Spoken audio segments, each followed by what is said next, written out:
محمد وعلى آل سيدنا محمد كما صليت على إبراهيم وعلى آل إبراهيم في العالمين إنك حميد مجيد.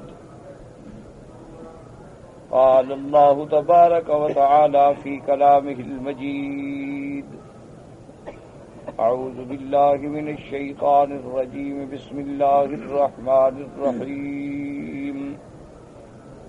ذلك بأن الله لم يكن مغيرا نعمة أنعمها على قوم حتى يغيروا ما بأنفسهم وأن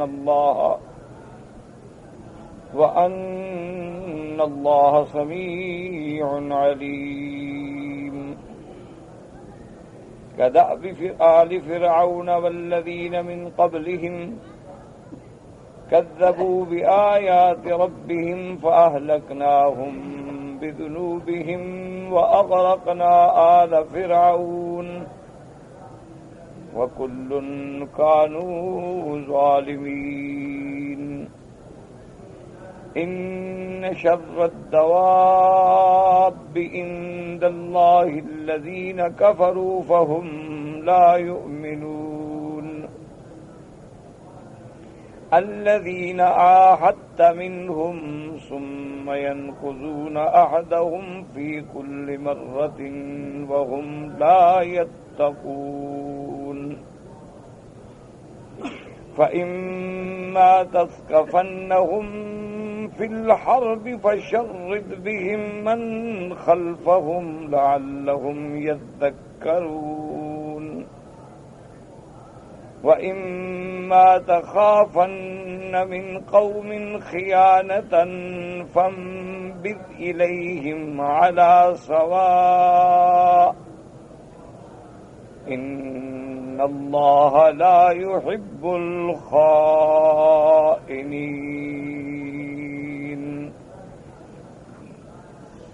اللہ تبارک و تعالی نے کلام مقدس کی ان آیات مبارکہ میں جو سورۃ الانفال کی آیات ہیں کفار کے حال اور مآل کا ذکر فرمایا ہے.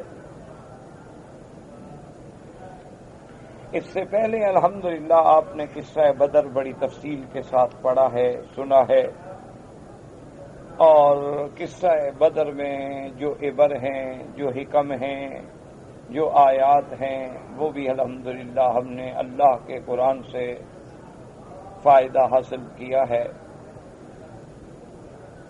ان کے بعد اللہ تبارک و تعالی نے یہ ارشاد فرمایا تھا،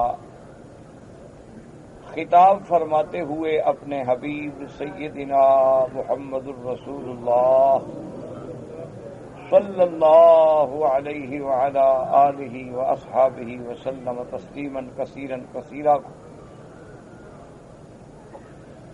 کہ میرے نبی پاک اگر آپ دیکھیں کہ جب فرشتے کافروں کی روح قبض کرتے ہیں تو اس وقت کیا حال ہوتا ہے،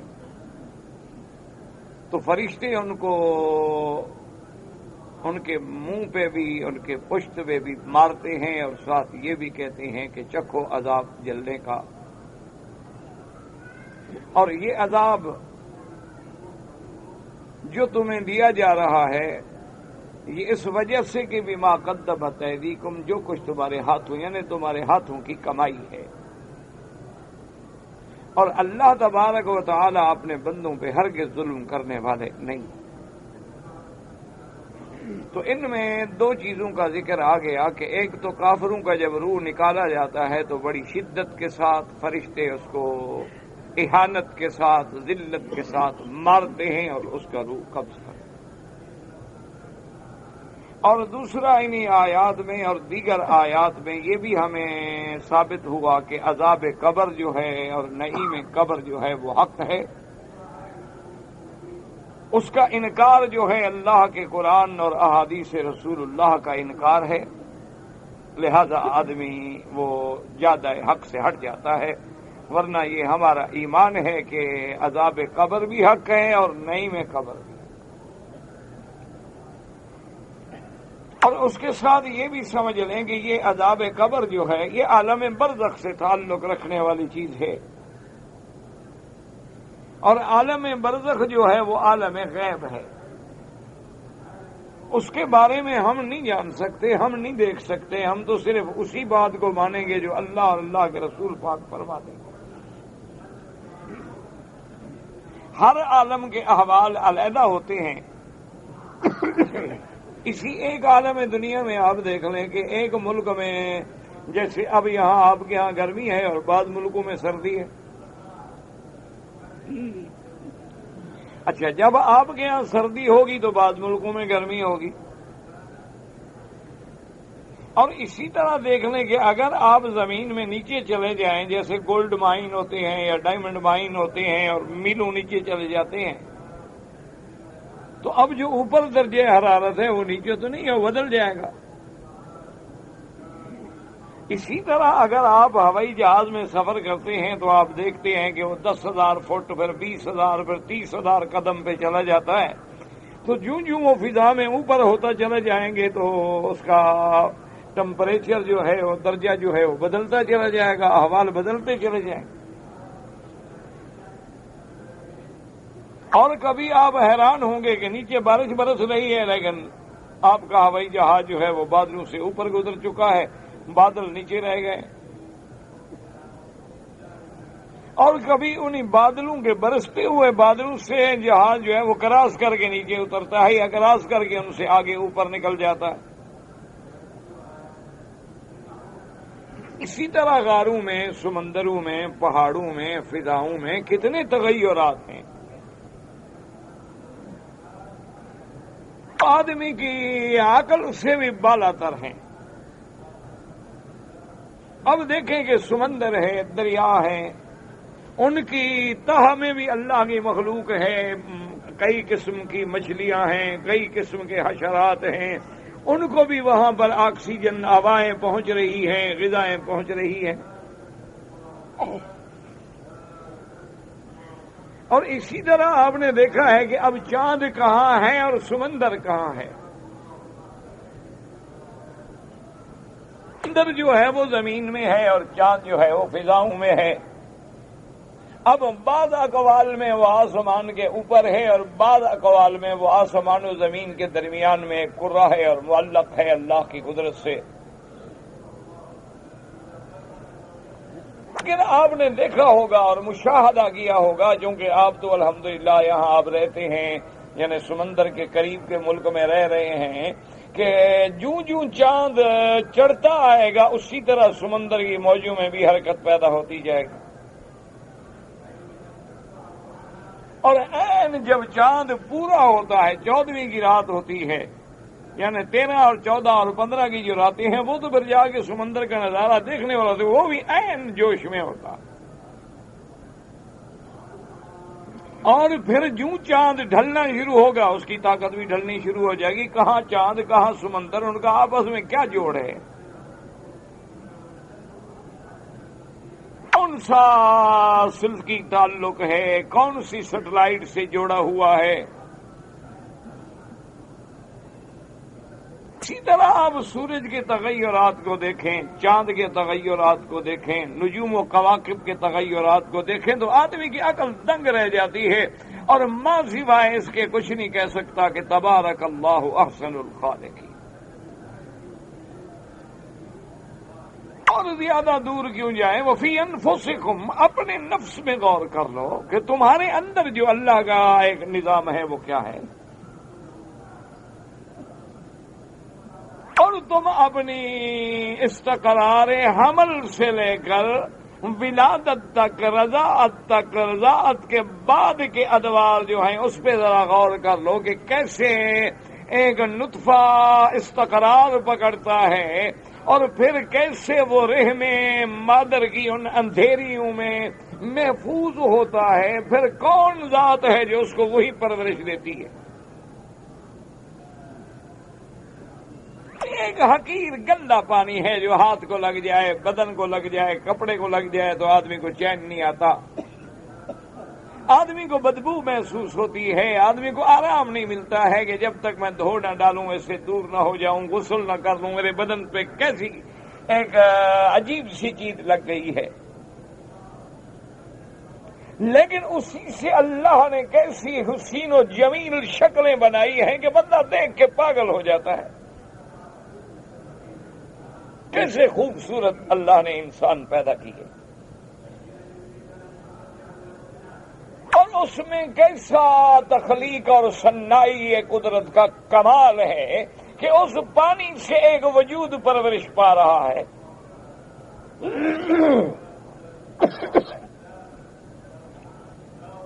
اور اسی سے پھر دیکھیں کہ اس کے اعصاب بن رہے ہیں، ہڈیاں بن رہی ہیں، اس کے دماغ بن رہا ہے، اس کے قوت سماعت بن رہی ہے، قوت بصرہ بن رہی ہے، اور ساری ترتیب ہو رہی ہے.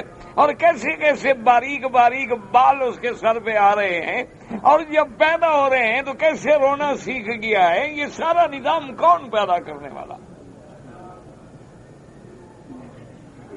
جناب دیکھیں کہ پیدا ہو گیا ہے، دودھ پینے والا بچہ ہے، پھر آہستہ آہستہ پھر پاؤں پاؤں جناب وہ زمین پہ لڑکتا ہے، پھر بیچارہ کھڑے ہونے کی کوشش کرتا ہے، گر جاتا ہے، پھر کسی چیز کو پکڑ کے کھڑا ہو جاتا ہے، پھر چیز کو پکڑ کے چلنا سیکھتا ہے، اور جناب اس کے بعد پھر وہ اور بڑا ہوتا ہے اور بڑا ہوتا ہے. پھر اللہ اسے عقل و فکر کی قوا جو ہیں وہ اپنی نبوغ اور انتہا پہ پہنچتی ہیں، پھر وہ علوم حاصل کرتا ہے، پھر اللہ اس کو شباب اور جوانی کی قوت دیتے ہیں، اور پھر اللہ کو چھوڑ کے قبروں پہ سجدے کرتا ہے. اس نظام کو دیکھ لیں تو ہم تو اسی کو نہیں سمجھ سکتے جو ہمارے سامنے ہے. کہ جائے کہ عالم برزخ وہ تو ہمارے سامنے ہی نہیں ہے. اسی لیے میرے عزیز ایک بات کو سمجھا کریں کہ جیسے اب دیکھیں نا جی کہ ایک مقام ہے، زمین ہے، اس سے ایک حد ہے کہ ہر چیز کا ثقل ہے. اس حدود سے آپ نکل جاتے ہیں تو پھر وہ ثقل جو ہے وہ بالکل ختم ہو جاتا ہے، اور اس چیز کو چھوڑ دو تو پھر وہ معلق کھڑی رہتی ہے، نیچے گرتی نہیں. ثقل ہو تو نیچے آئے. جب اس عالم جو ہمارے سامنے ہے، جس میں ہم زندہ ہیں، جس میں ہم زندگی گزار رہے ہیں، جس میں ہم کھاتے ہیں، پیتے ہیں، رہتے ہیں، سوتے ہیں، جاگتے ہیں، اس کا ہمیں پورا پتہ نہیں ہے. اور عالم برزخ تو عالم غیب ہے. اس لیے ہمیشہ یاد رکھیں کہ ایک اصولی بات یاد رکھ لیں کہ عالم برزخ میں جو پھر موت ہے، موت کی کیفیات ہیں، چاہے وہ ہمیں نظر نہ آئیں، لیکن اللہ نے جو فرمایا ہے وہ حق. ہمیں تو بہت ساری چیزیں ہیں نظر نہیں آتی. ہمیں تو جنت بھی نظر نہیں آئی، ہمیں تو جہنم بھی نظر نہیں آئی، ہمیں تو عرش و کرسی بھی نظر نہیں آئی، ہمیں تو رضوان و حور و غلمان بھی نظر نہیں آئے. لیکن آمنا باللہ، اللہ کا قرآن ہے. بس ضروری تو نہیں کہ ہر چیز ہمیں نظر، ہمیں تو اپنا روح کا بھی نظر نہیں آیا. ہمیں تو پھول ہاتھ میں پکڑا ہوا ہو، خوشبو بڑی پیاری آتی ہے، لیکن خوشبو نظر کبھی نہیں آئی. لیکن کبھی کوئی عقل مند آدمی خوشبو نظر نہ آئے تو خوشبو کا انکار نہیں کر دیتا. ایک بات یاد رکھیں، یہ گلاب ہے، یہ چمیلی ہے، یہ چمبا ہے، یہ رات کی رانی ہے، یہ دن کا راجا ہے، یہ بیگن بیل ہے، یہ جناب وائٹ روز ہے، یہ بلیک روز ہے، اور ہر کسی کا اپنا ایک رنگ ہے، اپنا ڈھنگ ہے، اپنی خوشبو ہے. لیکن یہ کبھی کوئی آدمی ایسا پاگل دنیا میں نہیں پیدا ہوا کہ خوشبو کہے نظر نہیں آتی، لہٰذا میں نہیں مانتا کہ خوشبو ہے. اگر کوئی ایسا کہے تو پھر اس کو آپ فاطر عقل کہیں گے. اس لیے ہمیشہ یاد رکھیں کہ لوگ اعتراض کرتے ہیں نا جی قبر میں کیسے عذاب ہوگا، اور جی مردہ تلاجے میں رکھا ہے تو کچھ نہیں ہوتا ہے، اور جناب اگر ایک مردہ جو ہے وہ مر گیا، حادثے میں ریزہ ریزہ ہو گیا، اس کو کہاں عذاب ہوگا، ایک ڈوب گیا تو اس کو کہاں عذاب ہوگا، ایک آگ میں جل گیا تو اس کو کہاں عذاب ہوگا. یہ ہمارے عقل دوڑانے والی باتیں ہیں. وہ جو پیدا کرنے والا ہے وہ جب چاہے جہاں چاہے عذاب بھی دے سکتا ہے، راحت بھی دے سکتا ہے. اس لیے اللہ نے فرمایا کہ میرے مدنی آپ دیکھیں نا کہ کافروں کا جب روح نکالا جاتا ہے تو ان کو کیسے فرشتے مارتے ہیں. بعض علماء نے فرمایا کہ یہ بھی جنگ بدر کے ساتھ تعلق رکھتا ہے کہ جب فرشتے اترے تو انہوں نے ان کافروں کو کیسے مارا. اور بعض مفسرین نے فرمایا کہ نہیں، یہ آیت جو ہے اپنے عموم پر ہے، چاہے وہ بدر میں کافر ہو یا کسی جگہ ہو، اس کی روح جو ہے اسی طرح نکالی جاتی ہے۔ اور پھر اللہ تبارک و تعالی نے ایک بات بتلا دی کہ یہ جو کافروں کو عذاب ہوگا یا گناہوں پہ عذاب ہوگا، یاد رکھو اللہ ظلم سے پاک ہے، منزہ ہے۔ اسی لیے ہم ہر جگہ کہتے ہیں نا سبحانک اللہم و بحمدک، رکوع میں جاتے ہیں کہتے ہیں سبحان ربی العظیم، سجود میں جاتے ہیں کہتے ہیں سبحان ربی الاعلی، اور طواف میں ہوتے ہیں کہتے ہیں سبحان اللہ۔ یہ سب کیا ہے؟ معنی تنزیہ ہے کہ اللہ ہر اس صفت سے پاک ہے جو صفت نقصان ہے۔ اللہ تبارک و تعالی کی ذات جو ہے وہ متصف ہے تمام صفات کمال سے، جمال سے، جلال سے، لیکن جن صفتوں میں نقصان ہے اللہ پاک ہے۔ کھانے سے پاک ہے، کیوں؟ بھوک لگنا تو نقصان ہے، لیکن نہیں کیسے آدمی بھوک لگے تو پھر دماغ خراب ہو جاتا ہے، پیاس لگے تو دیکھیں کیسے آدمی بھاگتا ہے، گندا پانی بھی مل جائے تو پی لیتا ہے، کہتا ہے مرنے سے تو بہتر ہے، یار تم چھوڑو یار گندا ہے مجھے تو، میں مرتا ہوں تم کہتے ہو گندا ہے۔ اسی لیے دیکھا نا اللہ اولاد سے پاک ہے کہ آدمی اولاد کا محتاج ہے نا، بوڑھا ہو گیا بیٹے کو بلاؤ مجھے پکڑو تو نقصان ہے، محتاجی ہے۔ اللہ بیوی سے پاک ہے کہ بڑے سے بڑا جناب خان ہو، چودھری ہو، یوں مونچھیں کر کے اوپر چلنے والا گھر میں وہ یوں ہو جاتی ہیں۔ ایسے بڑے وڈیرے سردار لوگوں پہ روب رکھنے والے اور جناب بڑے بڑے عہدے دار آپ نے دیکھے ہوں گے، بیوی کے پیچھے ایسے چپل لے کے چلتے ہیں جیسے بیچارہ کوئی ایک نوکر جا رہا۔ اس لیے ہر وہ صفت نقصان جس میں نقص ہے، جس میں شان کی کمی ہے، میرا اللہ پاک، تو اللہ کبھی اپنے بندوں پہ ظلم نہیں فرما، جیسے یہاں بھی فرما دیا اور کئی مقام پہ فرمایا کہ ان اللہ لا یظلم وما ربک بظلام للعبید۔ اللہ نے فرمایا میرے بندو یہ جو جہنم ہے سزا ہے، یہ سب تیرے اپنے ہاتھوں کی کمائی ہے، جو تو آگے بھیج رہا ہے وہی ملے گا۔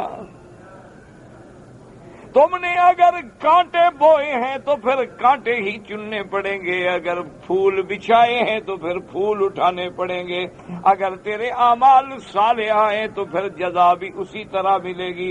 فَمَن يَعْمَلْ مِثْقَالَ ذَرَّةٍ خَيْرًا يَرَهُ وَمَن يَعْمَلْ مِثْقَالَ ذَرَّةٍ شَرًّا يَرَهُ۔ اگر تیری ذرے کے برابر نیکی ہے تو دیکھے گا، یعنی کیا معنی؟ اللہ بدلہ دیں گے، دیکھنے کا معنی یہ ہے، اور اگر برائی ہے تو اس کا بھی بدلہ ملے گا۔ اور حضرت ابن عباس رضی اللہ تعالی عنہ کتنا پیاری بات کی، فرمایا اس بندے سے برا بندہ پھر کون ہوگا جس کے احاد جو ہیں وہ اشرات پہ غالب ہو جائیں۔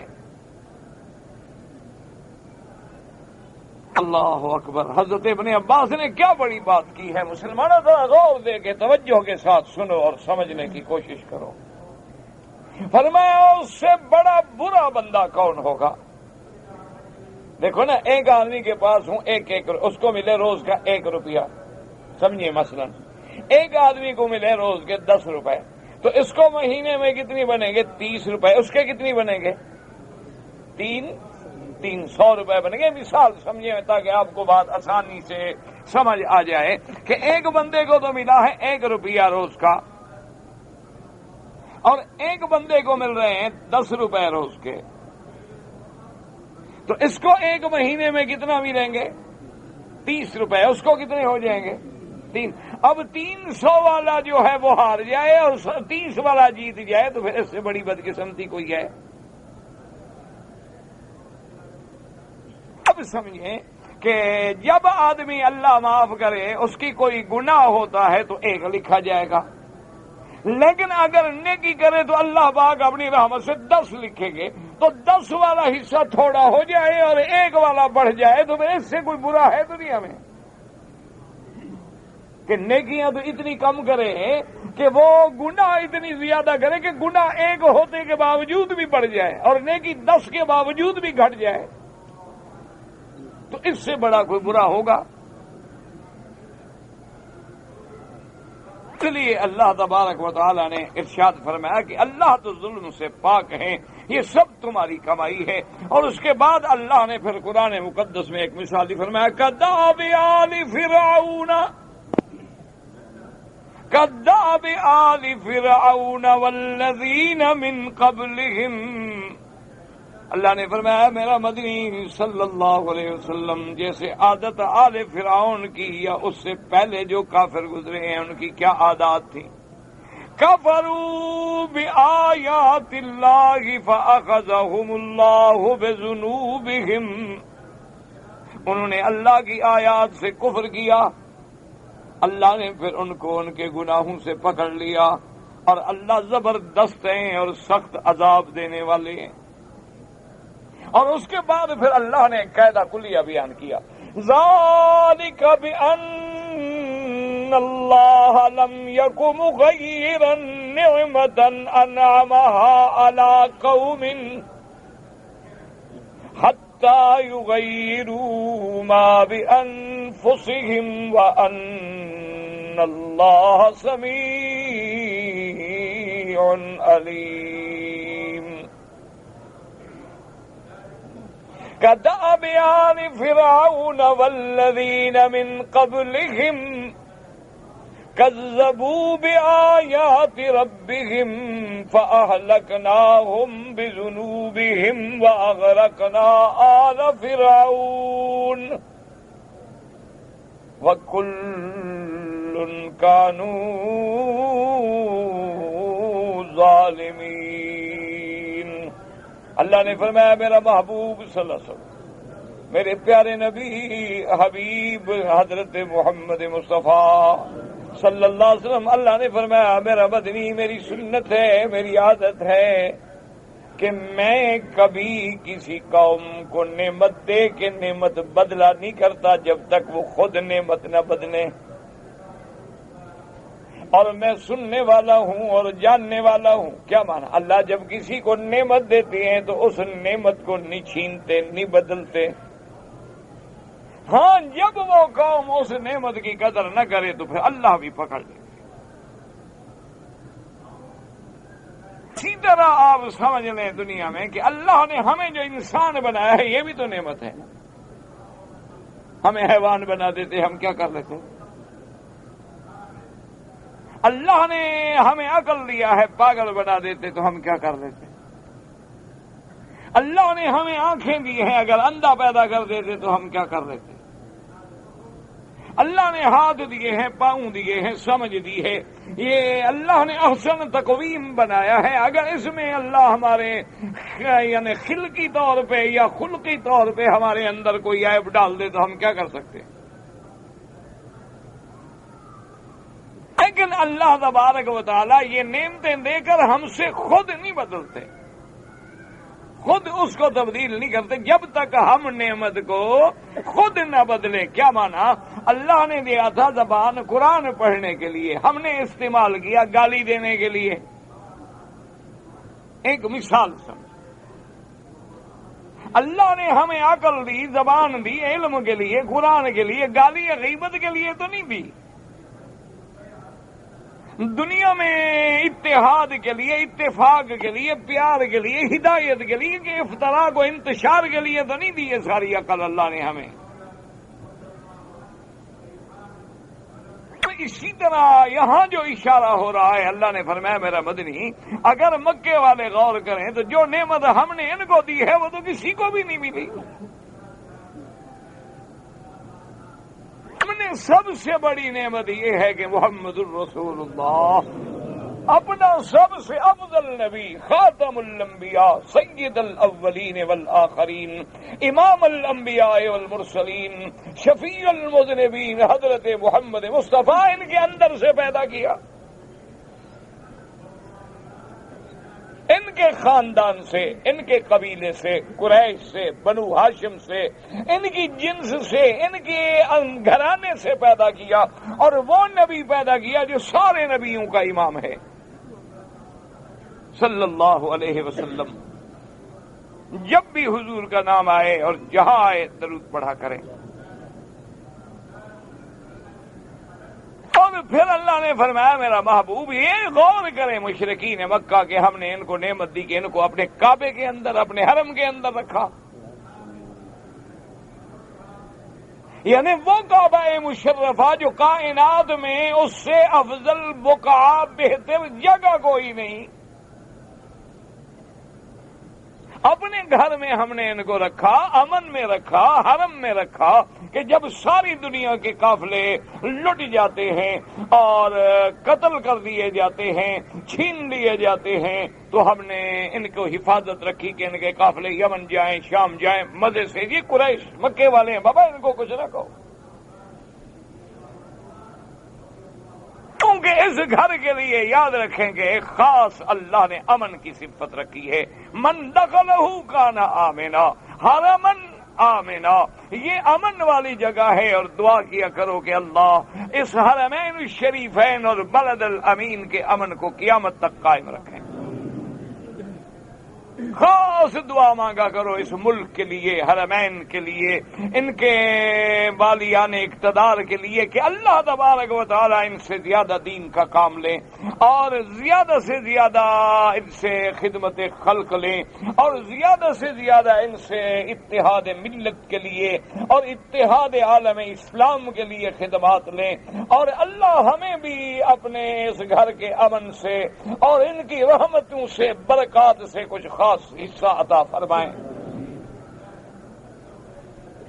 اللہ نے فرمایا کتنی بڑی نعمت کہ نبی دیا تو ان میں سے رکھا ان کو اپنے کعبے میں، اور پھر میں نے اپنا جو قرآن افضل الکتب ہے، جو ساری کتابوں سے افضل و اکمل ہے اور اعلیٰ و اجمل ہے، وہ قرآن بھی میں نے ان کی زبان میں اتارا۔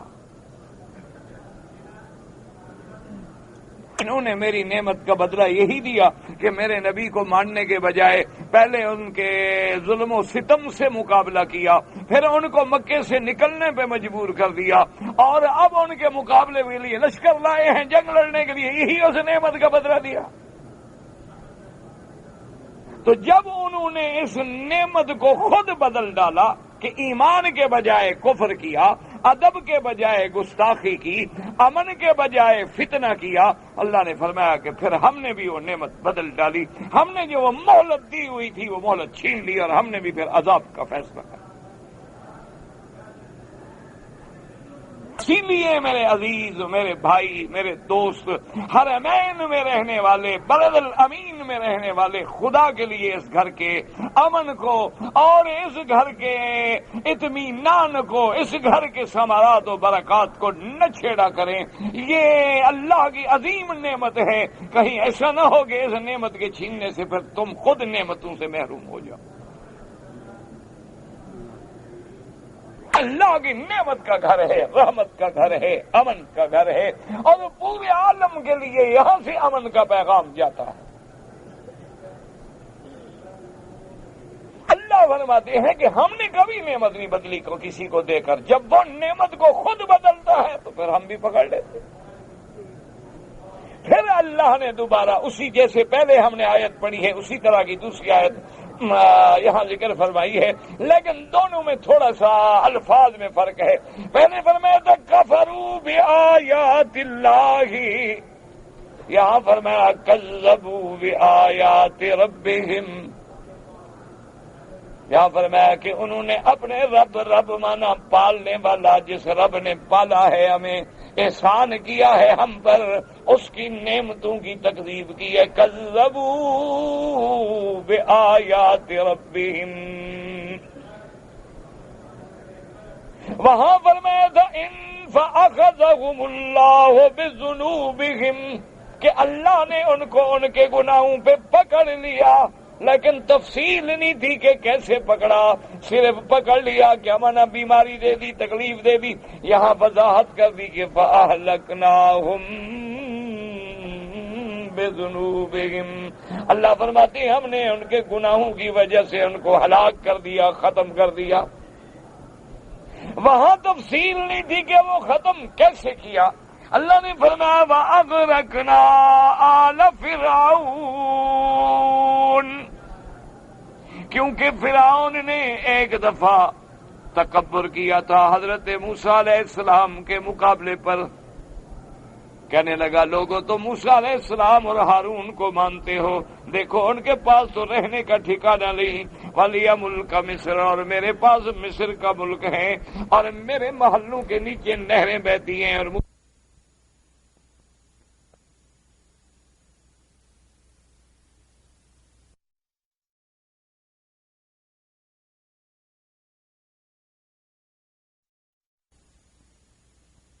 تم ناز کرتے ہو نا، انہی نہروں میں غرق کریں گے تمہیں۔ وَأَغْرَقْنَا آلَ فِرْعَوْنَ، وہ دریا جو ہم نے بطور نعمت تمہیں دیے تھے، جب تم نے میری تکذیب کی تو پھر انہی دریاؤں میں ہم نے غرق کیا آل فرعون کو۔ اور یاد رکھو آل کا معنی صرف اولاد نہیں ہوتی، آل کا معنی اتباع ہوتا ہے، جو بھی کسی کی پیروی کرے وہ گویا اسی کی آل شمار ہوگا۔ اس لیے اللہ نے فرمایا وَأَغْرَقْنَا آلَ فِرْعَوْنَ،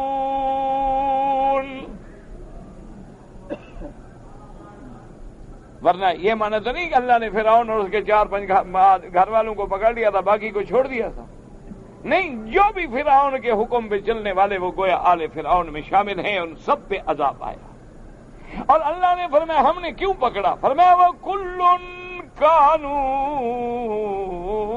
ظَالِمِينَ، یہ تمام کے تمام جو تھے ظلم کرنے والے۔ ظلم کا کیا معنی؟ سب سے بڑا ظلم تو شرک اور کفر ہے، ان الشرک لظلم عظیم۔ اور اس کے بعد ظلم کا معنی ہوتا ہے کہ وضع الشیء فی غیر محلہ، کہ جس چیز کے لیے اللہ نے تمہیں پیدا کیا ہے اس کے بجائے کسی اور کام میں لگا دینا۔ اس کے بعد پھر اللہ فرماتا ان شر الدواب عند اللہ الذین کفروا، ان شر الدواب عند اللہ الذین کفروا فهم لا یؤمنون۔ یاد رکھو دواب جمع ہے دابہ کی، دابا کہتی ہیں ما یدب علی الارض، زمین پہ چلنے والی کوئی چیز، لیکن پھر یہ الفاظ استعمال ہوتے ہیں حیوان کے لیے، زیادہ استعمال جو ہے حیوانات کے لیے ہوتا ہے، اس لیے اللہ پاک نے، ورنہ تو انسان بھی زمین پہ چلتا ہے، اس لیے فرمایا تھا وما من دابۃ فی الارض الا علی اللہ رزقها، کوئی جاندار کوئی چیز جو زمین پہ چلنے والی ہے اس کے رزق کا ذمہ دار میرا اللہ ہے۔ لیکن یاد رکھیں یہاں فرمائے شر الدواب، برا حیوانوں میں سے بھی بالکل برا کون ہے؟ الذین کفروا، کہ جب آدمی نے اللہ کی ایمان والی نعمت کو ٹھکرایا تو اللہ نے بھی اس کو انسانوں سے نکال کے حیوان اور پھر حیوانوں کی بھی بری صف میں کھڑا کر دیا۔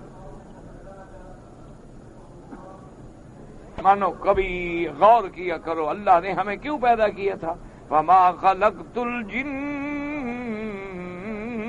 وَالْإِنسَ إِلَّا لِيَعْبُدُونَ، اور کہیں فرمایا یا ایھا الناس اعبدوا ربکم الذی خلقکم، اپنی عبادت کے لیے۔ عبادت صرف معنی یہ نہیں کہ نماز روزہ پڑھ لیا کرو، بلکہ عبادت کا معنی یہ ہوتا ہے جیسے عبد ہے، عبد معنی غلام، ہم سب کیا ہیں؟ اللہ کے عبد ہیں. ساری مخلوق کیا ہے؟ عبید ہے. وہ سید ہے، سارے مملوک ہیں، وہ مالک ہے، سارے مخلوق ہیں، وہ خالق ہے. اسی لیے میرے محبوب نے کیا فرمایا تھا؟ افلا اکون عبدا شکورا. اسی لیے اللہ نے فرمایا اسری بعبدہ لیلا من المسجد الحرام. اللہ مسلمانوں غور کرو ذرا، کبھی غور کیا ہے؟ عبد سمجھتے ہو؟ عبد کس کو کہتے ہیں؟ عبد مانا غلام. ایک موٹا مانا سمجھ لو، باریکیوں میں نہ جاؤ جو لغت کی باریکیاں ہیں. عبد کا کیا مانا ہوتا ہے؟ غلام. اچھا سمجھو، ایک غلام وہ ہے جیسے آج تم نوکری کرتے ہو کسی کفیل کے پاس، کسی دفتر میں، کسی ادارے میں. یہ عبد نہیں، بات کو سمجھو، یہ غلام نہیں. عبد وہ ہوتے تھے جو جہاد کے بعد مسلمانوں کو ملے، تقسیم ہوئے، یا انہوں نے ان کو خریدا، وہ عبد ہے. اب عبد جو ہوتا تھا اس کی یہ طاقت نہیں کہ وہ اپنے مالک کے کسی فرمان کا انکار کرے. حتیٰ کہ یہ سمجھو کہ وہ اگر آپ نے اس کو رہنے کے لیے کمرہ دیا ہے، جگہ دی ہے، وہ بھی اس کا اپنا نہیں ہے، کیونکہ وہ تو عبد ہے، وہ تو غلام ہے. لوگوں نے یہی سمجھ رکھا ہے کہ ہم جو نماز پڑھ لیتے ہیں، روزہ رکھ لیتے ہیں، طواف کر لے، بس اللہ کا یہ کام پورا ہو گیا، پورے ہم بڑے پکے عبد بن گئے.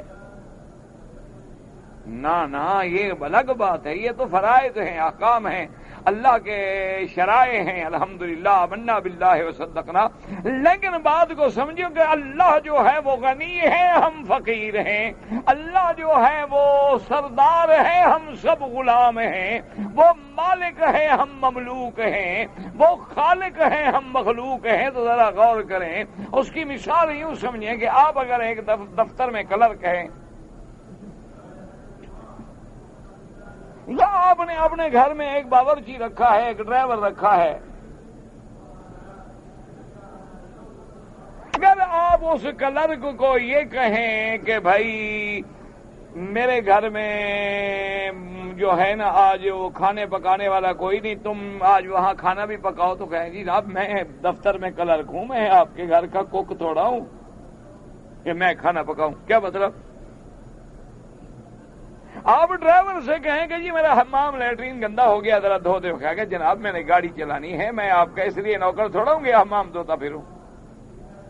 یہ آپ کسی اور کو بلائیں جیسی ڈیوٹی ہے.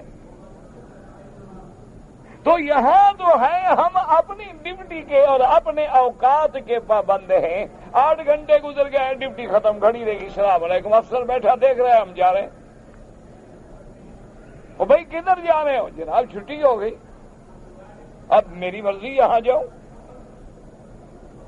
لیکن وہ جو عبد تھا، غلام، اس کو یہ طاقت نہیں کہ مالک کہے کہ تم نے میرا گھر دھونا ہے، کہے گا حاضر. حمام دھونا ہے، حاضر. رات کو ڈیوٹی کرو، حاضر. سوتے کو اٹھا دو، وہ عبد ہے، وہ تو ہل ہی نہیں سکتا. اب کو سمجھیں خدا کے لیے. اب ذرا اپنے اپنے گریبان میں جھانکیں، آپ بھی اور میں بھی، کہ کیا ہم واقعی صحیح معنی میں اللہ کے عبد ہیں، اس کے ہر حکم پہ چل رہے ہیں؟ ذرا ٹھنڈے دل سے سوچیں اور غور کریں کہ ہم آقی اللہ کے عبد ہیں یا صرف عبادات کی حد تک تو عبد ہیں کہ نماز پڑھ لیتے ہیں، روزہ رکھ لیتے ہیں، زندگی میں حج بھی کر لیتے ہیں، کبھی اللہ پیسے دے دے تو زکوٰۃ بھی دے دیتے ہیں. لیکن کیا باقی جو احکام ہیں میرے اللہ کے، ہمارے بدن کے متعلق، ہمارے گھر کے متعلق، ہمارے اہل و عیال کے متعلق، ہماری سیرت و صورت کے متعلق، ہماری معاشی اقتصادی زندگی کے متعلق، اس میں ہم کب تک پورے ہیں؟ اور اگر پورے نہیں ہیں تو مانا ہم پوری طرح ابھی عبد نہیں بنے ہیں. جب نہیں بنے ہیں تو پھر جناب ہمیں کامیابی کا سند کیسے مل جائے؟ آپ کے 10 پرچے ہیں، آپ 2 میں کامیاب ہو جائیں، 8 میں فیل ہو جائیں، 8 میں کامیاب ہو جائیں، 2 میں فیل ہو جائیں، کون آپ کو سرٹیفکیٹ دے گا؟ سکول والے پاگل ہیں؟ تو آپ کو کیسے سرٹیفکیٹ مل جائے ماشاءاللہ؟ تو اس لیے اللہ نے فرمایا کہ پھر سب سے برا حیوان وہ ہے کہ جو اللہ کا کفر کرے اور اللہ تبارک و تعالیٰ پر ایمان نہ لے آئے. اور اس کی ظاہری اللہ نے مثال بھی عطا فرمائی، الذین عاہدت منہم ثم ينقضون عہدہم فی کل مرۃ وہم لا یتقون فَإِمَّا تَسْكَفَنَّهُمْ فِي الْحَرْبِ فَشَرِّدْ بِهِمْ مَنْ خَلْفَهُمْ لَعَلَّهُمْ يَذَّكَّرُونَ. اللہ نے فرمایا میرا محبوب سیدنا اللہ اکبر، فرمایا میرے مدنی محبوب وہ لوگ جن سے آپ نے عہد کیا اور وہ توڑ دیتے ہیں اس عہد کو ہر دفعہ اور نہیں بچتے یا نہیں ڈرتے. اس کے بارے میں مفسرین کرام نے فرمایا یاد رکھو کہ ایک تو وہ معاہدہ ہے جو حضور صلی اللہ علیہ وسلم نے مشرکین سے بھی کیا تھا عہد معاہدہ، لیکن مشرکوں نے توڑ ڈالا. اور ایک وہ معاہدہ ہے جو میرے محبوب جب مدینے میں آئے تو وہاں جو یہودی تھے بنی قریظہ، بنی نذیر اور بنی قینقاع، ان یہودیوں سے میرے مدنی نے عہد کیا، معاہدہ کیا. اور وہ معاہدہ یاد رکھو کہ کیا معاہدہ تھا، چونکہ حضور صلی اللہ علیہ وسلم یہ چاہتے تھے کہ اب ہم ہجرت کر کے مدینے میں آ گئے ہیں تو یہاں ہمیں کچھ ٹائم ملنا چاہیے تاکہ اسلام آرام سے اپنا استقرار پکڑے، طاقت پکڑے، قوت پکڑے، جماعت بنے، ایک عظیم جماعت وجود میں آئے اور اس کے بعد پھر اسلام کے اعلاء کے لیے کام کیا جائے. تو بلا وجہ اگر ہم دشمنوں سے یہاں وہاں مشرکین سے الجھ گئے یا ہم یہودیوں سے تو کام مشکل ہو جائے گا. حضور نے معاہدہ کہا.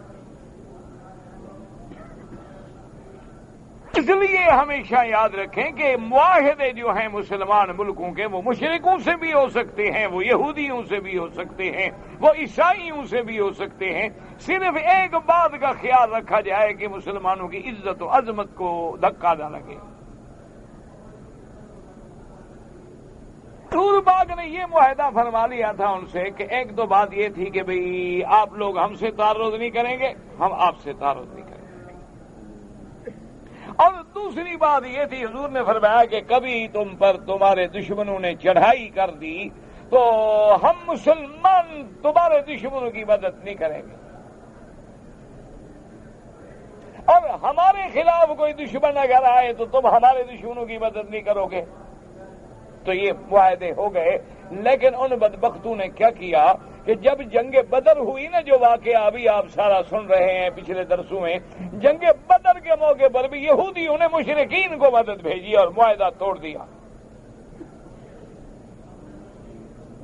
حضور صلی اللہ علیہ وسلم کو جب اللہ نے کامیاب کر دیا بدر میں، اللہ نے مسلمانوں کو عزت دی، عظمت دی، اور کفر شکست کھا گیا، ہار گیا. اب یہودی بھی بڑے پریشان ہوئے کہ کیا ہوگا. حضور کو بھی پتہ لگا، حضور نے بلائی ہے کیا انہوں نے کہا حضور غلطی ہو گئی، بس آئندہ نہیں کریں گے، آپ مہربانی کریں، معاہدہ تجدید کریں، آئندہ ہم واقعی ہم نے غلطی کی ہے.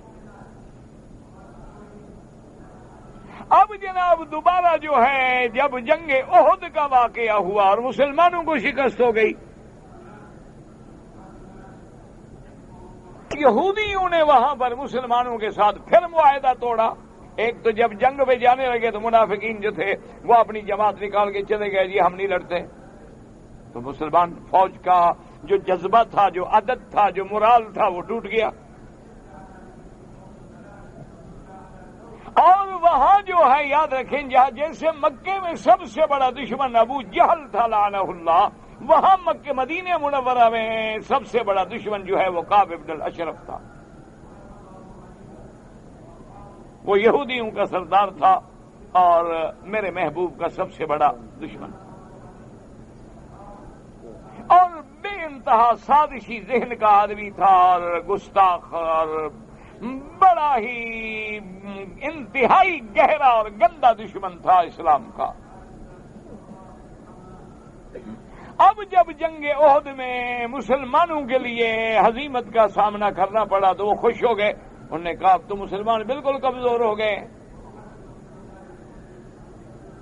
تو کعب ابن الاشرف جو ہے وہ آیا مکے والوں کے پاس، نے کہا تم لوگوں نے بڑی غلطی کی، ابھی کیا کام کیا؟ انہوں نے کہا تم تو کمال ہے، وہ مسلمان جب ہار گئے، ان کے 70 بڑے بڑے سردار جو تھے وہ مارے گئے، تو آپ لوگ واپس مکے چلے آئے، مدینے میں تو آپ نے قبضہ ہی نہیں کیا۔ یہ تو موقع تھا کہ ایک ہی دفعہ مسلمانوں کو ختم کر دیتے دنیا سے۔ اب ہم تمہاری مدد کریں گے، پیسہ دیں گے، دولت دیں گے، سارے قبائل جو ہیں ان کو اکٹھا کر کے مدینے پہ چڑھائی کرو، ایک ہی دفعہ مسلمانوں کو ختم کرو۔ اب بھی معاہدہ توڑنے والے کون ہیں؟ یہود ہیں۔ اللہ تبارک و تعالیٰ کی شان دیکھیں، بڑی تفصیل کا واقعہ ہے، لیکن اللہ کا نظام ہے۔ اللہ نے اپنے نبی کی مدد فرمائی۔ وہ کعب بن اشرف یہودی جو تھا اس کو وہ مارا گیا جیسے ابو جہل مارا گیا، اور باقی یہودی جو تھے جب اللہ نے اسلام کو غلبہ دے دیا، حضور نے ان کا محاصرہ کیا، کچھ مارے گئے، کچھ نکالے گئے، کچھ خیبر بھاگ گئے، ان کی قوت، طاقت، دولت، قلعے سب ملیا میٹ کر ڈالے گئے۔ اس لیے اللہ نے فرمایا کہ میرا مدنی یہ کیسے لوگ ہیں کہ ہر دفعہ عہد توڑ ڈالتے ہیں، اللہ سے بھی نہیں ڈرتے۔ اور میرا محبوب اگر موقع مل جائے نا ان کافروں سے لڑنے کا، فَإِمَّا تَسْقَفَنَّهُمْ، اگر ان سے مٹھ بھیڑ ہو جائے جنگ میں، فَشَرِّدْ بِهِمْ مَنْ خَلْفَهُمْ لَعَلَّهُمْ يَذَّكَّرُونَ۔ اللہ نے فرمایا میرا مدنی پھر ان کو ایسی سزا دو، ان کو پھر ایسی سزا دو، فَشَرِّدْ بِهِمْ مَنْ خَلْفَهُمْ، ان کے بعد میں آنے والے جو ہیں وہ ان کی سزا کا سن کے بھاگ جائیں۔ وہ کہیں گے مسلمان تو اب ٹکریں گے۔ اور اس کے بعد دیکھیں عدل اسلامی کا نمونہ دیکھیں، فرمایا فَإِمَّا تَخَافَنَّ مِنْ قَوْمٍ خِيَانَةً فَانبِذْ إِلَيْهِمْ عَلَى سَوَاءٍ إِنَّ اللَّهَ لَا يُحِبُّ الخائنین۔ اللہ نے فرمایا، اور دیکھیں عدل دیکھیں اسلام کا، اللہ نے فرمایا میرے مدنی اگر تمہیں ایک قوم کے ساتھ معاہدہ ہے تمہارا، اور تمہیں پتہ لگ رہا ہے کہ وہ قوم خیانت کر چکی ہے یا کر رہی ہے، تو آپ خیانت نہ کریں، آپ ان کو باقاعدہ مطلع کریں گے جی آپ کا ہمارا معاہدہ ختم، اب تم بھی تیار ہو جاؤ، ہم بھی تیار۔ یعنی جو آپ کے ساتھ خیانت کر رہا ہے تم اس سے بھی خیانت نہ کرو، بلکہ باقاعدہ ان کو اپنے معاہدے کے ختم ہونے کی باقاعدہ اطلاع کرو اور ان کو بتلاؤ کہ ہمارا معاہدہ ختم ہو گیا ہے۔ اس کی ایک مثال سمجھیں کہ حضرت امیر معاویہ رضی اللہ تعالی عنہ، سیدنا معاویہ رضی اللہ تعالی عنہ کاتب الوحی، عظیم جلیل القدر صحابہ میں ہیں اور میرے محبوب کے قریبی رشتہ دار ہیں، چونکہ معاویہ جو ہے ابھی سفیان کے بیٹے ہیں۔ ابو سفیان کون ہے؟ چچا ہے حضور کے، وہ بھی ابن عم رسول اللہ ہیں۔ اور ایک دوسرا رشتہ بھی ہے کہ بی بی ام حبیبہ جو ہے حضرت معاویہ کی بہن ہے، جو امہات المؤمنین میرے مدنی سرکار کی ملکہ ہیں۔ اور پھر یہ سیدنا معاویہ رضی اللہ تعالی عنہ وہ بندے ہیں جن کے لیے حضور نے دعا فرمائی تھی کہ اللہم وہد بہ، اللہ میرے معاویہ کو بھی ہدایت دے، اس کے ذریعے دنیا میں ہدایت کو عام کر دے۔ اور اس کو ہدایت والا بنا، ہدایت دینے والا بنا۔ حضرت معاویہ رضی اللہ تعالی عنہ کا معاہدہ تھا ایک قوم کے ساتھ، تو 1 سال کے لیے معاہدہ تھا، لیکن وہ معاہدے میں کچھ خیانت کر رہے تھے۔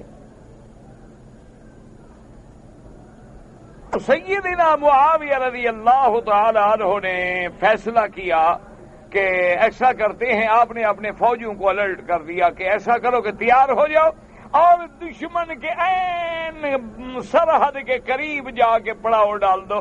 معاہدہ ہمارا ختم ہوگا مثلا 1 تاریخ کو، دوسرے دن ہم حملہ کر دیں گے۔ معاہدہ تو ختم ہو گیا نا، معاہدے میں حملہ نہیں کرنا نا۔ معاہدہ ہے ہمارا، آپس میں سلو ہے 1 سال کے لیے، تو جب 1 سال پورا گزر جائے گا تو ہم حملہ کر دیں گے۔ تو ہم نے کوئی زیادتی تو نہیں کی، لیکن دشمن تیار نہیں ہوگا، ہم تیار ہوں گے۔ تو حضرت سیدنا معاویہ رضی اللہ تعالی عنہ فوجیں لے کے چلے اور راستے میں ایک جگہ پڑاؤ کیا، تو کیا دیکھتے ہیں کہ ایک آدمی گھوڑے پہ سوار ہے اور زور زور سے پکار کے کہہ رہے ہیں وفا لا غدرن، وفا لا غدرن، معاہدے پہ وفا ہونی چاہیے، خیانت نہ کرو، خیانت نہ کرو۔ آپ حیران ہو گیا ابھی یہ کون ہے؟ فرمایا بلاؤ کون سوار ہے اللہ کا بندہ۔ تو جب اس کو بلایا گیا تو حضرت عمر ابن عنبسہ صحابی تھے حضور کے، آپ نے فرمایا حضرت کیا کہہ رہے ہیں؟ انہوں نے کہا نا، اللہ نے کہا ہے اگر کسی قوم سے معاہدہ ختم ہو گیا، چاہے وہ معاہدہ توڑے، وہ خیانت کریں، پہلے ان کو بتلاؤ کہ آپ کا ہمارا معاہدہ ختم ہے، ان کو موقع دو تیاری کا، تم بھی تیاری کرو۔ تو ان کو بتلائے بغیر رات کو ان کی بارڈر پہ چلے جانا اور صبح حملہ کر دینا، یہ تو خیانت ہے، یہ تو وفا نہیں ہے۔ حضرت امیر معاویہ نے حکم دیا کہ فرمان رسول ہے، فوراً فوجیں واپس کر۔ سیدنا معاویہ رضی اللہ تعالی عنہ نے فوجیں واپس کر دی۔ اللہ کا عدل انصاف کا دیکھیں، اللہ فرماتے میرا محبوب ان مشرکوں نے بھی معاہدے توڑے، یہودیوں نے بھی معاہدے توڑے، آپ کو پتہ بھی لگ جائے گی یہ قوم معاہدے توڑے، لیکن آپ جو ہے کبھی کبھی آپ کسی خیانت کا ارتکاب نہ کریں۔ اللہ خیانت کرنے والوں کو پسند نہیں فرماتے ہیں، بلکہ اس قوم کو باخبر کریں گے جی آج کے بعد آپ کا ہمارا معاہدہ ختم، کیونکہ آپ خیانت کر رہے ہیں، اور لہذا عہد جو ہے وہ خیانت کے بعد ختم ہو جائے گا۔ اور جب ایک دوسرے کو مطلع کر دیں پھر تیاری کریں باقاعدہ۔ اس لیے اللہ نے قرآن میں فرما دیا کہ وَإِمَّا تَخَافَنَّ مِن قَوْمٍ خِيَانَةً فَانبِذْ إِلَيْهِمْ عَلَىٰ سَوَاءٍ إِنَّ اللَّهَ لَا يُحِبُّ الْخَائِنِينَ۔ اللہ سے دعا کریں اللہ ہمیں خیانت کرنے والا نہ بنائے، اللہ ہمیں امانت والا بنائے، اللہ تبارک و تعالی ہمیں امن والا بنائے اور ہر شر سے محفوظ رکھے۔ کہتے ہیں جی الحمدللہ جب سے میں سعودی عرب میں آیا ہوں اللہ کا شکر ہے پابندی سے نماز پڑھتا ہوں الحمدللہ۔ جو نمازیں قضا ہو گئی ہیں سب سے پہلی بات تو یہ ہے میرے بھائی کہ توبہ کریں، چونکہ توبہ جو ہے التائب من الذنب کمن لا ذنب لہ، اور یہ حقوق اللہ ہے اور اللہ کا حق جو ہے توبہ سے معاف ہو جاتا ہے۔ لیکن چونکہ حدیث مبارک میں یہ بات بھی موجود ہے کہ حضور کی نماز قضا ہو گئی تو آپ نے فوراً وہ وادی چھوڑ کے نماز قضا کی۔ اسی طرح احکام ہے کہ اگر ایک آدمی سو گیا ہے، نیند نہیں کھلی، نماز رہ گئی ہے تو قضا کرے فوراً۔ تو اس لیے بہتر یہی ہے کہ تم احناف کے نزدیک امام ابو حنیفہ رحمۃ اللہ علیہ کی تحقیق کے مطابق یہ ہے کہ بجائے اس کے کہ تم نفل پڑھو، اس کے بجائے وہ نمازیں جو تم نے چھوڑی ہیں اندازہ کر کے وہی قضا پڑھتے رہو، تاکہ اس میں 2 فائدے ہو جائیں گے۔ ایک تو نفل کے بجائے فرض پڑھ رہے ہو نا، لازمی بات ہے اس کا ثواب زیادہ ہے، اور دوسرا جو ہمارے ذمے ہے جب ہم ذمہ موجود ہیں تو اس کو قضا کرنے کی کوشش کریں، اور اصل بات جو ہے وہ اللہ کے دروازے پہ سچے دل سے توبہ کریں۔ کہتا ہے جی میں نماز بھی پڑھتا ہوں، خیرات بھی کرتا ہوں، لیکن مجھ پہ پریشانیاں اور مصیبتیں آ جاتی ہیں۔ میرے بھائی مصیبتوں کی 2 وجوہات ہوتی ہیں۔ ایک تو یہ ہے کہ ہمارے گناہوں کی وجہ سے مصیبت آتی ہے کہ ما نزل بلاء الا بذنب، کہ کبھی کوئی امتحان، کوئی مصیبت، کوئی پریشانی نہیں آتی مگر ہمارے گناہوں کی وجہ سے، اور وہ پریشانیاں ختم نہیں ہوتی مگر توبہ کے راستے سے۔ آپ توبہ کریں گے تو اللہ تبارک و تعالیٰ مصیبتیں ٹال دیں گے۔ اور کبھی کبھی اللہ فرماتے ہیں کہ وَلَنَبْلُوَنَّكُمْ بِشَيْءٍ مِّنَ الْخَوْفِ وَالْجُوعِ وَنَقْصٍ مِّنَ الْأَمْوَالِ وَالْأَنفُسِ وَالثَّمَرَاتِ، کہ کبھی کبھی ہم بطور اختبار، بطور امتحان اپنے بندوں کا اللہ امتحان لیتے ہیں، کبھی مصیبت دے کے، کبھی مال میں، کبھی جان میں، کبھی پھلوں میں، دیکھتے ہیں کہ بندہ میرے اس امتحان میں پورا اترتا ہے کہ نہیں اترتا، صبر کرتا ہے کہ نہیں کرتا۔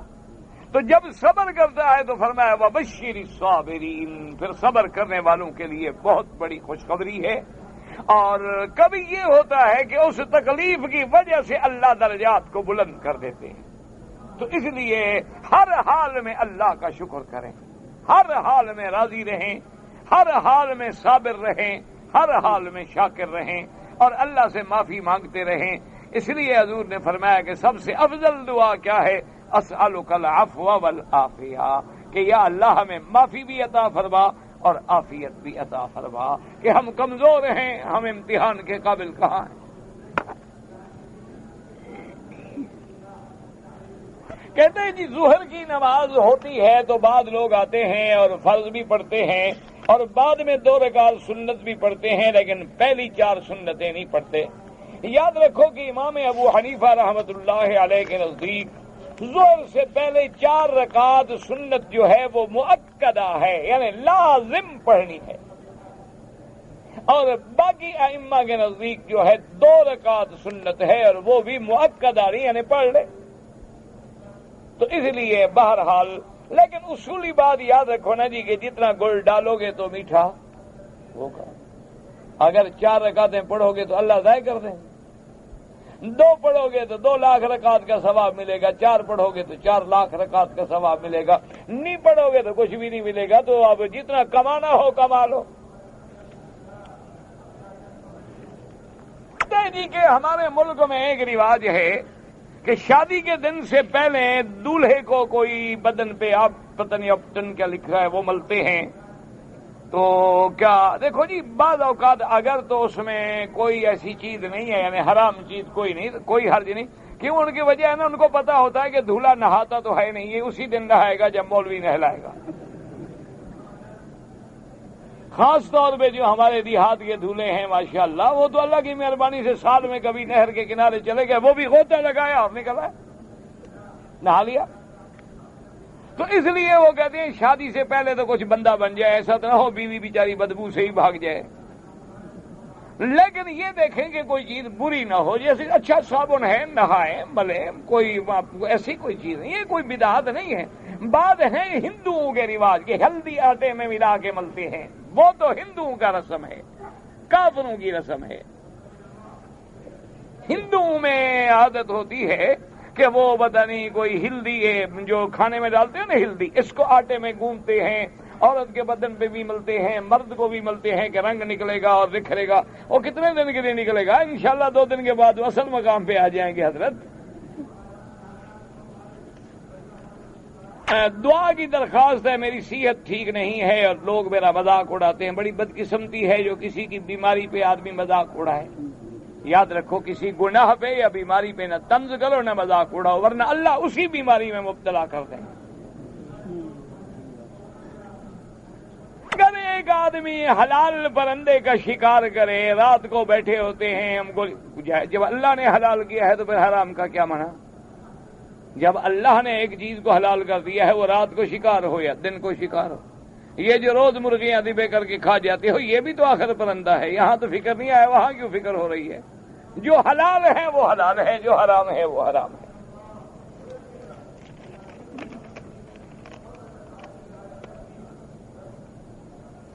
صف پوری ہو جائے تو اکیلا نہ کھڑا ہو، کوشش کرے صف میں ملنے کی، بصورت دیگر کسی کو اپنے ساتھ ملا لے، چاہے اگلی جماعت والے کو ملا لے، اور توقع ہے کہ کوئی انشاءاللہ آ جائے گا تو ہو جائے گی اللہ کی رحمت سے نماز۔ اور قرآن کی تفسیر ہو یا بخاری مسلم شریف کی اردو کی کون سی تفسیر اچھی رہے گی؟ میں نام لوں گا تو کہتے ہیں مولوی مکی کتابیں بیچنے کے لیے نام لیتا ہے، اب میں کیا کروں؟ اس لیے جناب آپ کسی اردو کے کتب خانے میں جا کے پوچھ لیں، جو وہ آپ کو بتائیں آپ لے لیں۔ جنت کا 8 نام تو نہیں، 8 دروازے تو ہیں۔ میں نے رمضان المبارک المبارک المبارک المبارک المبارک المبارک المبارک المبارک المبارک المبارک المبارک المبارک المبارک